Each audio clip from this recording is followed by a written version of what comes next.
அப்புக்குட்டி என்ன பண்ணுறீங்க?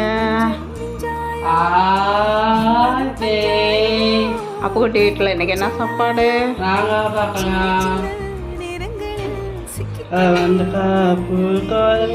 வெண்டைக்காய் புளிக்குழம்பு,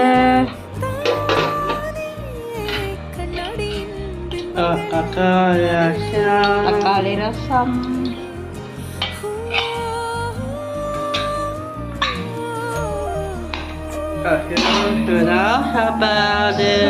சாப்பாடு எல்லாம் தயாரா இருக்கு. எல்லாரும் வாங்க சாப்பிடலாம். அப்புக்குட்டியோட இந்த வீடியோ பிடிச்சிருந்தா மறக்காம கமெண்ட் பண்ணுங்க, அப்புறம் சப்ஸ்கிரைப் பண்ணுங்க, பக்கத்துல பெல் பட்டன் பிரஸ் பண்ணுங்க. பாய்.